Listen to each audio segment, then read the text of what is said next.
In today's video, I'm going to teach you how to clear the cache in DuckDuckGo. If you're experiencing slow performance, pages not loading correctly, or outdated content appearing while using DuckDuckGo, the issue is often related to temporary stored data. Unlike many other browsers, DuckDuckGo does not provide a traditional manual cache clearing button. Instead, it relies on built-in privacy features that automatically manage and remove temporary browsing data for you. To begin, open the DuckDuckGo browser on your device. Once it is fully loaded, navigate to the Settings area. Inside the Settings menu, look for the section labeled Data Clearing.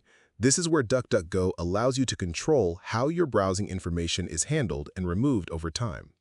Within this section, you will find an option to automatically delete browsing data when the browser closes.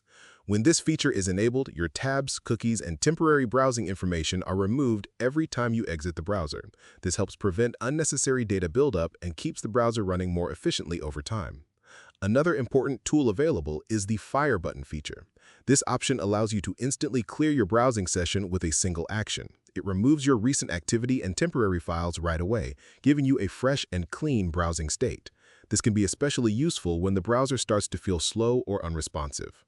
Although there is no direct option to manually clear cached files, these privacy tools effectively serve the same purpose. By regularly removing stored browsing data, they help improve loading speed, reduce glitches, and maintain a smoother overall browsing experience. Once you have adjusted these settings, it is recommended to restart the browser. Closing and reopening DuckDuckGo ensures that all changes are fully applied and that the browser starts a fresh session without leftover temporary data affecting performance. And that's how you manage and clear cache-related data in DuckDuckGo using its built-in privacy features. This method helps keep your browser clean, fast, and more secure without needing any additional tools or extensions. If you found this video helpful, let me know in the comments, give it a like, subscribe to the channel, and don't forget to hit the notification bell.